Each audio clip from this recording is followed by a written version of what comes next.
In our final chapter, we find our princess holding grand audiences with her subjects, each carefully staged meeting a performance, each answer a practiced dance, as she invites them to witness carefully selected moments of her enchanted life. The kingdom celebrates these glimpses of their beloved princess, delighting in what seems like intimate revelations of the magic that lies behind her castle walls. But magic, even magic born of dreams and starlight, requires a price. With each performance, each orchestrated moment of sharing, something vital dims within our princess's heart. The very act of inviting others in pushes her real self further away until the line between performance and truth begins to blur even in her own mind. Her subjects see what they wish to see, hear what they wish to hear, while beneath the pageantry a deeper rhythm begins to falter. For you see, while our princess perfects her performance of life's grand celebration, a quieter sound grows fainter with each passing day. The steady beat that once kept time with her authentic joy now echoes hollow through empty halls, its rhythm becoming more distant, more fragile, until soon it will fade entirely into silence. But that's a tale for another time, in another world, where magic of youth gives way to something darker, something that even fairy tales dare not name. While you're here, if you would consider subscribing to help my tiny egg of a channel, I would be so appreciative. Thank you. Welcome back, Nuggets. This mother clucker has some thoughts. Let's ruffle some feathers and get into the video. Okay, we've made it to chapter 4. This is going to be the final chapter in the early years series. Now, while I don't believe in trigger warnings for this kind of content, because let's be honest, you clicked on a Eugenia video, I do want to just highlight that I will be addressing a story of my own in quite some detail that will be surrounding eating disorders. So if that's something that you're not comfortable hearing, maybe leave this video, go watch another one. But I think it's also time that we address the chicken in the room. Eugenia's influence on potentially vulnerable people who are watching her. So around this time, I didn't realize it at the time because I did not follow Eugenia, but I actually knew a girl who directly modeled her own image after that of Eugenia. So she was fairly heavily restricting in a eating disorder. She dressed like her, she did her makeup like her, she wore her hair like her. And I just want to highlight that this person was actually an adult, a young adult, but still an adult and vulnerable in her state of mind. I am so grateful that I didn't have somebody like Eugenia to look at when I was younger, because as sad as it sounds, the way Eugenia looks in this year is pretty much what I was aiming for when I was at my worst. And it's a tricky debate because on the one hand you say, well, she is a public figure, so she has a responsibility of the image that she's putting out there, whether she likes it or not, whether she intends to or not. But on the other hand, do we want to be deplatforming somebody for a mental health issue or just a health issue, generally speaking, because that can, of course, set a precedent that can be quite dangerous in regards to free speech. I am not going to come down on either side of this. I feel like I could very effectively argue both sides of that, and I'm not going to sit here and pretend that I have an answer for this predicament because it's very complex. But yeah, I just want to be straightforward with you. I don't have the answer to this. I wish I could go back and talk to my younger self about how fickle beauty standards are and how quickly they change, how varied they've been just in my lifetime. And if something is that fickle and it can swing that wildly, it means that it's not real. And while I kind of hope that there's no young, vulnerable people listening to this, because I don't think this is necessarily healthy viewing for somebody of that mindset, if you are here anyway and you're hearing this, I implore you to find a way to love yourself for who you are and what you look like, and find emphasis elsewhere other than beauty standards to love yourself and respect yourself. Because what I didn't know when I was younger was that physiologically everybody's different anyway. And while I think Eugenia, regardless of health state is going to be quite a petite girl anyway. I wasn't. I'm not. I'm short, and on a physiological level, I have a medium to large frame. So regardless of what I try to do to myself, I can never look like a petite. And something that used to drive me nuts in the 90s, because it was all about the thigh gap. Everybody's got to have the thigh gap, which is the most rubbish beauty standard. It doesn't matter how tiny I get, my thighs will always touch. And that's just something that I had to accept about myself. But when you're presented with people like Eugenia, people presenting a certain lifestyle, you think that if you're just disciplined enough, or if you just try hard enough, or whatever the case may be, that you can get there. And I've got to, I wish I could tell my younger self that this is just not worth it. And you can do some serious damage. I have been lucky enough to just get away with a little bit of a clucky thyroid condition, which is much less than it could have been looking back. But there are ongoing issues for something that is so trivial. Okay, so as light as the previous episode was with all the skits and pranks, this one is going to be heavy. Really, really clucking heavy. So buckle up, nuggets. Let's get this road on the show and get into the final chapter. Vlog life. Reality unfolding. Okay, last piece of potato recording, I promise. This is from her first ever YouTube video. Hi guys. So a while ago, someone suggested to me that I made like an outfit of the week video or outfits of the week. So I figured I would make one, and that's what this is.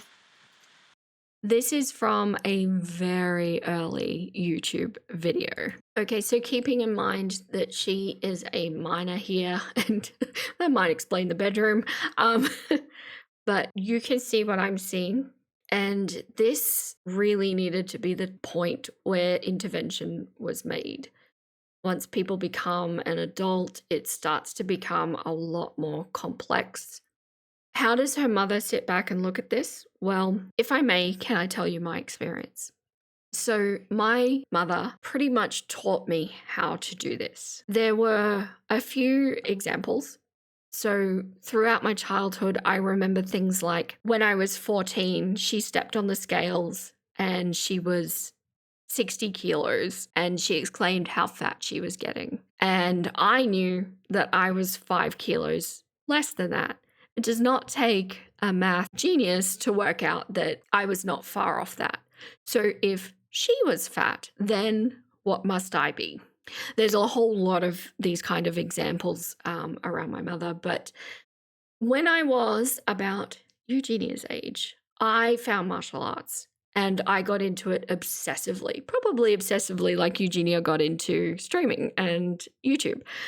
I was training excessively, like 7 days a week for hours. I must have been burning so many calories at that stage of my life.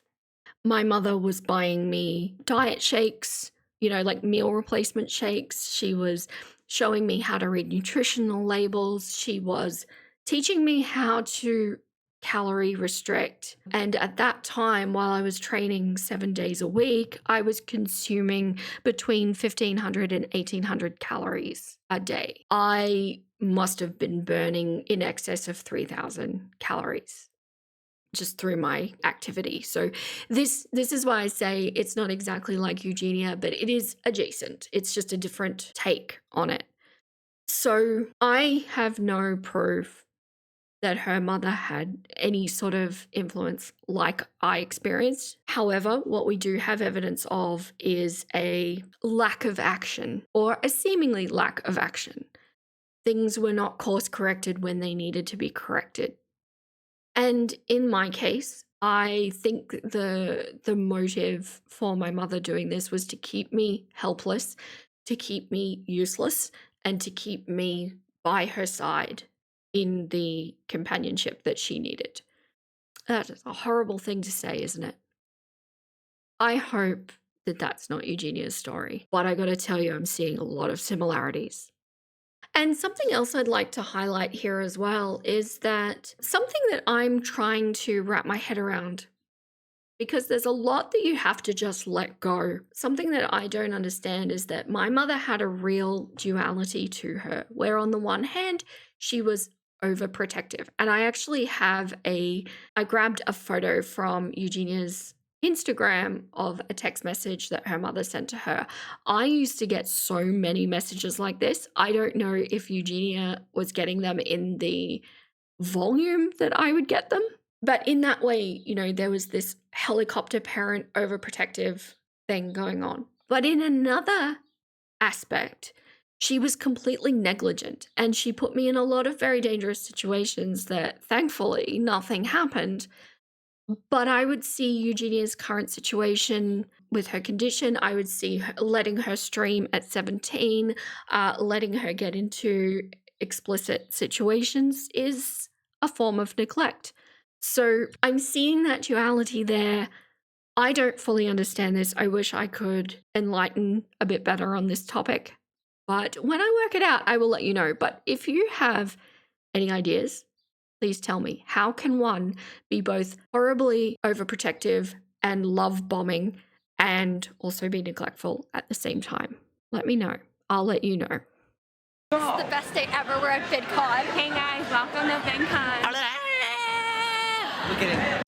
So we see her at VidCon going through this whole day. Conventions are wild if you have social anxiety. And she did this and she exudes confidence and she's hanging around with friends.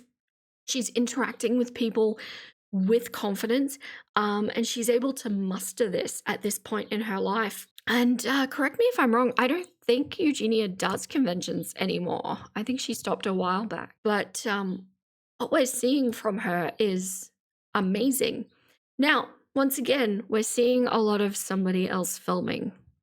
Who's with her? Who could be filming? I do have an answer for you this time.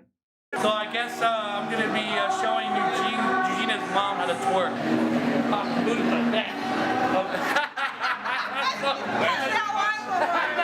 She's doing a lot of like collaborations. She's mentioning other YouTubers. She's going to like VidCon and interacting, which is quite a bit different to what we see currently. And I kind of have an inkling that Jacqueline Glenn has something to do with this. And I'm really looking forward to getting to that year to cover in a deep dive because I think we're going to see a lot of changes around that particular topic.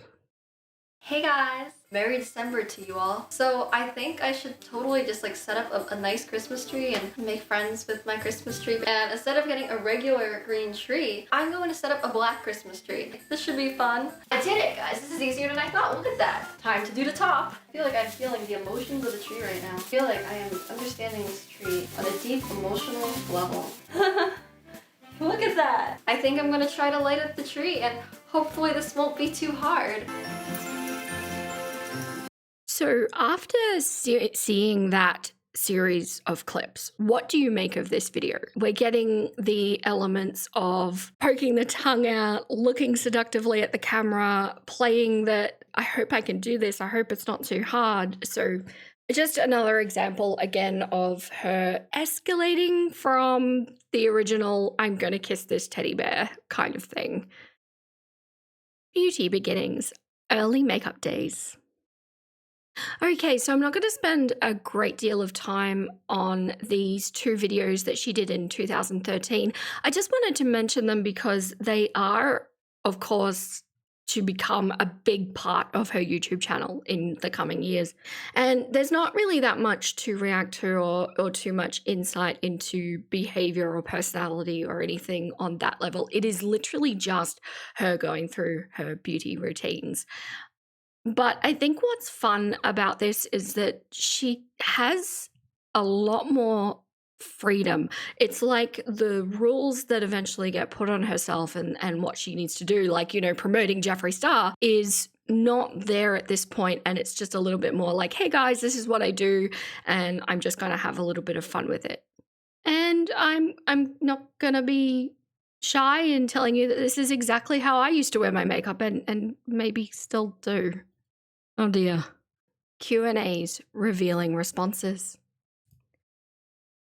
So she has done several Q&A videos over 2013 and her time on YouTube. I just wanted to highlight some interesting questions and responses from each of them. We won't run through all of them because, like I said, we're talking about hours of content and I'm not going to subject you to that. So let's just see. There's a few common themes and a few telling responses that she does in some of the Q&As. Hey guys, so a couple of days ago I said I was going to make a Q&A video and I let you guys ask me questions on Twitter and Facebook. What is what you want to be best known for on you now, if people look back on you? I guess I would want to be best known for like making my fans happy, because of course that's important, and I guess for being nice to everyone on there, because there's seriously so many amazing nice people on that website. Do you see what I mean? This could literally be, this is from the beginning of 2013 and it could literally be from a live stream from 2024. 2025 now. This is how early this started. And I mean, it's almost like she's made this her mantra. Like if she just clings to these words, somehow the hate won't get to her. And she has addressed the hate a few times this year that you will see. I don't know if she's ever really come to terms with how to deal with it. And that's why she kind of hides behind this. I just got to put nice things out there. Everybody just needs to be nice and kind to each other, which is not really the reality that we live in with the internet. Who do you get compared? You look like a lot. A lot of people tell me I look like Taylor Momsen and Avril Lavigne. I take it as a compliment for both of them because I think they're both super pretty. And what do these two girls have in common with Eugenia Cooney?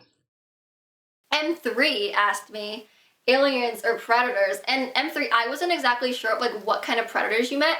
I don't know if you meant like child predators or something. And in that case, I'd have to go with aliens because like I don't think people should children or like go like steal them or anything, but I don't know if that's what you meant. I don't know, but I'm gonna say aliens. So see what I mean about this cringe humor that she's kind of developed for herself. She's doing it so flawlessly that I legitimately can't tell if she's just not knowing what is or is she just trolling us. And I think there's absolute genius to that because she's doing it in this really cool way. Where does that cool girl go? Who's your biggest inspiration? I'm going to say my mom because she's really an amazing person and she's done so much for me and she's amazing. So I'm going to say her. Oh boy, this is a lot to unpack. Okay, so I would have said exactly the same thing at that age. Exactly the same thing. Bearing in mind that my mother has been completely removed from my life at this point. It's a lot to unpack, and we will probably unpack a lot of it in the coming years where her mother does actually feature in her channel a lot more. But keeping in mind, if I'm right about the scenario that I think is going on, there is an element of survival that has to take place. And when you're in a situation where you're either not prepared to go out on your own or change your situation, or you've been made to believe that you can't achieve proper adulthood, whatever the scenario is, there is that element of survival where you almost have to convince yourself that the person that's holding you back, that you know somewhere in the back of your head, they're holding you back, but they need to be showcased as the most important person in your world. Because at the end of the day, when you're so crippled and so riddled by anxiety, the thought of anything else other than, like I've mentioned, the path of least resistance is so overwhelmingly unachievable that it paralyzes you with fear. And you can't even imagine getting yourself out of the situation, let alone actually taking action to do it. And as I've mentioned in my previous video, you need a solid support system around you to be able to achieve that. Eugenia then and Eugenia now does not have that support system around her. So whether or not she is conscious, again, if I'm right, this is my filter and my perspective, but whether or not she's conscious at this point of what is actually playing out, I don't know. I can tell you at this age, I was not at all aware, or at least not consciously aware. Hey guys, it's Eugenia, and today I'm going to be doing the 90s tag for you guys. I was born in the 90s, so that makes me a 90s kid, I guess. Ma'am, no, it does not make you a 90s kid. It makes you a 90s baby. You were 6 when the 90s ended. Okay, so this is another one of those scenarios where she's done this kind of flawless humor where I don't know if she's trolling and rage baiting or if she's being serious. But in this video, she goes on to list a whole lot of things that she loves about the 90s that were in fact in the 2000s. It's funny to watch. I'm not gonna lie. I did enjoy it, but for my fellow elder millennials out there, you're not gonna be happy. So, I'm just gonna go back in time today, and I am gonna talk about some of my favorite things from the 90s, and I'm gonna answer these 90s tag questions. My favorite TV show was definitely the Powerpuff Girls. I wanted to be Bubbles. I was obsessed with Bratz dolls. The weirdest fashion trend of the 90s. Tie-dye clothes. I remember a lot of kids back when I was in the 90s would wear like tie-dye clothes. How many Tamagotchis did you go through? I only had like 1 or 2 of the actual console. How many dead Tamagotchis I went through, I'm not sure. Favorite game console. I was really into Game Boy. I had like the Game Boy Advance. Favorite music artist of the 90s. And I would have to say Britney Spears. Love some of her 90s songs. Who doesn't love Oops, I Did It Again? Okay, I'm going to show my age here. I remember being in primary school and Tamagotchis came out and they were all the rage. But see, school rules hadn't picked up right away. And we all had them in class and, you needed to feed them and play with them and all that to keep them happy. I actually remember when they started getting banned in schools, but they were the best thing. They were so good. Hey guys, it's Eugenia, and today I'm going to be talking about some of my firsts. My first word was either mama or dada. I actually just asked my mom yesterday what my first word was, and she doesn't really remember. Is that weird? Any parents out there listening to me? Is it weird that her mother can't remember her first word? There's been some real inconsistencies with her mother's parenting that we've raised in this video. I might be making something out of nothing, but tell me what you think. My first fear was actually of creepy old men. My mom took me in to meet Santa Claus when I was really young, and most kids would probably love to meet Santa Claus, but for whatever reason, I was really, really scared, and I actually just cried. But like when old men start hitting on you, they still kind of make me cry a little bit. I mean, keep in mind that she's 18 in this video. Given the context of some of the things that we've discussed in this video, this particular response is concerning. Isn't accurate, but potentially something in her past. But when we're talking about an 18-year-old girl who actually looks quite a lot younger than she is, it doesn't sound good, does it? My first kiss was actually the most awkward thing in the world, basically. It was when I was 16 and I was staying at a hotel in New York City, and I was just kind of hanging out by the pool, and these 2 guys came up to me and they were like, oh hey, come party with us. So I didn't want to be rude, so I was like, oh okay. So then I kind of ended up going with them. First, one of them just started making out with me, and his friend just kind of started like making out with me, and I didn't want them to, but they kind of just started putting their lips to mine, and then that just kind of happened. My mom came, and then she was like, okay, we're going. So this is horrific. She's describing it in this kind of fun, upbeat way, but if you really listen to what she's saying, her first kiss was not consensual, and it was probably leading to not a good situation that she probably was not able to predict the kind of situation that was leading to. And then all of a sudden the mother is there to rescue her from that situation. Something doesn't make sense. All of this sounds horrible. It kind of makes me wonder. I had a best friend when I was younger. Yeah, an adult, but a young adult. And she had a really bad situation in a club with a guy that she had met there. Originally, when she first told me this story, she just kind of made it sound like, oh, he thought he was going to get somewhere with her, and then when she made him realize that he wasn't getting anywhere, it all kind of parted. But down the track, it actually came out that she had only told me part of that story, and it was worse. It was as bad as you could think it was going to be, if you can read between my lines here. And when I hear a story delivered like this, it just makes me wonder, because there's a lot of parts there that are missing. Why did the mother turn up? Why was she just coincidentally meeting these guys, but then she's in their hotel room? And it raises red flags to me to think that is not the whole story. The first F I ever got was in algebra. But I'm never gonna use algebra in real life anyway, so does it really matter? And my teacher hated me, so you know, that's gonna count for something. Okay, so this is actually a really good example of what I've been talking about, combining the path of least resistance and also creating a false narrative around an authority figure. So we know logically that a teacher is not going to give you an F in algebra just because he hates you. That's not a thing. A teacher would get sacked for that. Maybe if it was in a more subjective topic, but algebra tends to be you're right or wrong. And this telling herself that, well, who cares? I got an F. Nobody uses algebra anyway in real life. Well, I've got news for you. You know, algebra is one of those things you use constantly, whether you realize it or not.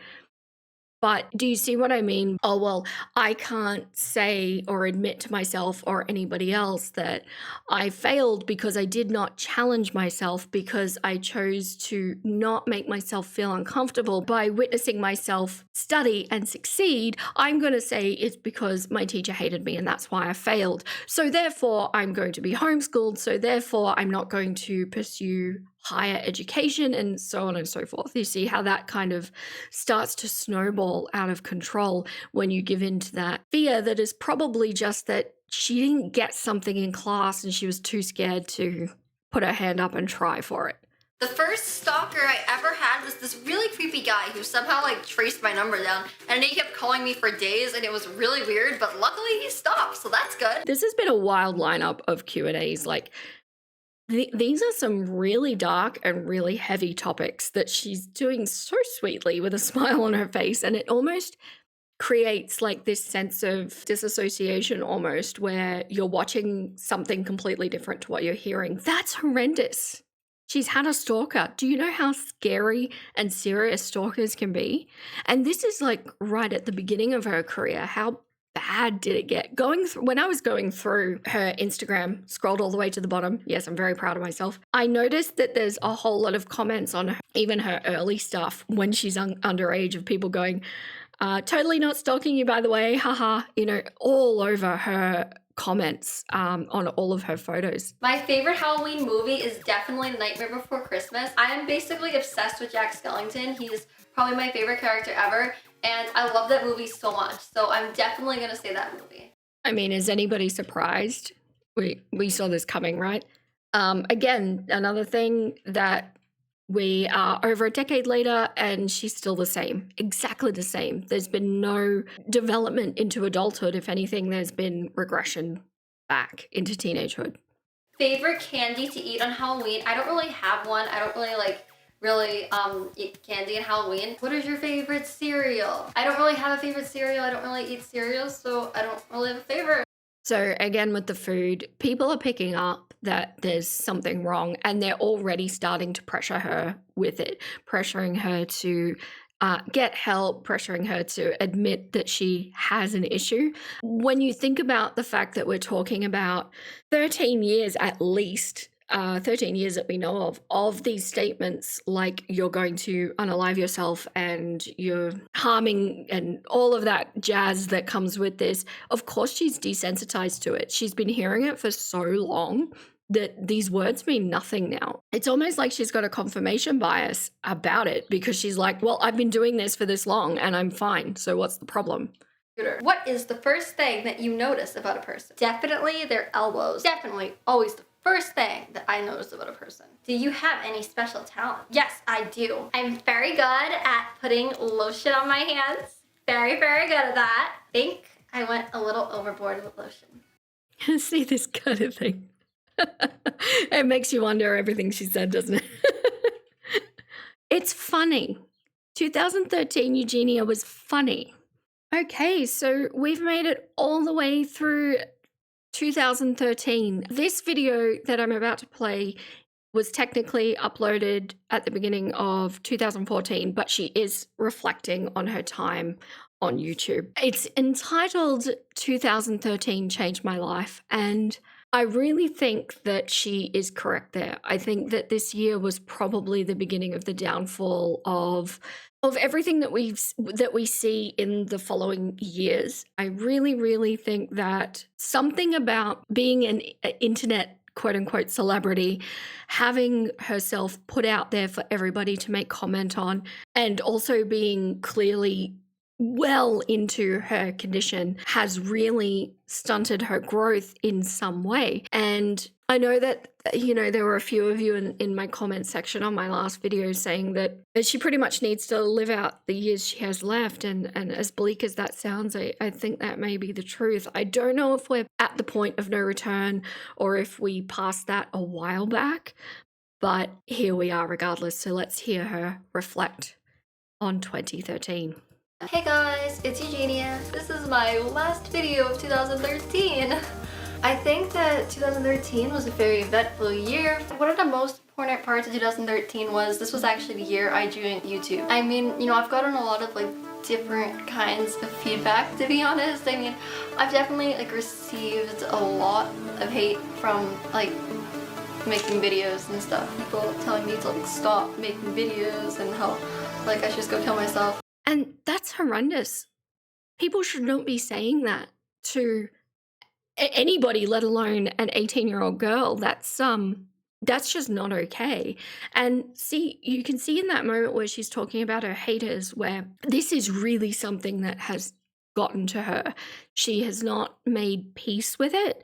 And I think the benefit of getting into this kind of thing when you're a bit older is that you get to have the perspective of knowing that hate is going to come. You've seen other people deal with it. You're able to almost expect it and know your lines of how you're going to deal with things. But when you're kicking this off at 17 with no adult supervision or guidance, or potentially any adult around you that even knows what streaming and YouTube is, you're going to run into these problems where it starts to slowly eat away at your psyche. And given how she is still dealing with haters today, I think that she's never fully reconciled this. And this is probably the crux of the issue, where her online presence has just spiraled wildly out of control, where it hasn't been handled correctly, and then this toxic culture has built around her, and it is compounding so many issues that she needed to deal with privately, offline, between her and her mother and her family. And unfortunately, this is the result that we're left with. But at the same time, I've also had a lot of people in here who have honestly just been so nice to me, and I just want to let you guys know how much I honestly appreciate that, and I love you all so much, more than I can tell you, so thank you. But it's not enough though, is it? To have some people that, support you and like you, and when you get those negative comments, especially when they're as extreme as she just expressed, they're a lot louder than those positive comments that come through, right? You could get 100 of those positive comments, but then one of those negative ones, it will override everything. And it's made worse when the person who's saying those things is saying the exact things that you say to yourself. So now not only are you dealing with your own intrusive thoughts or your own insecurities, you're also now hearing them reflected or seeing them reflected out loud. And that, I think, for somebody who is as mentally fragile as Eugenia seems to be, I think would just be absolutely devastating. I think it would have been prudent for her to get out at this point and reevaluate what exactly she wants out of life before she traps herself into this quote unquote career, and then she's relying on the money, or she likes the money, or whatever it is that she gets out of it. So that is my theories of 2011 kind of to 2013. I hope you enjoyed this video. It was a lot of research in the making, and I'm really keen to basically do this for each year that she's been online. So if you're still here and you feel like there's a video that's been deleted that I didn't quite catch, feel free to send it to me. I'd be happy to do a quick mother clucker to it, and we can slot it in before the next deep dive. All right, that's all the clucks I have left to give today. Stay golden, my little nuggets, and I'll catch you next time. I'm not really someone who's a big believer in New Year's resolutions. I think that everyone can change their life at any time, and I don't really think people should just wait for the New Year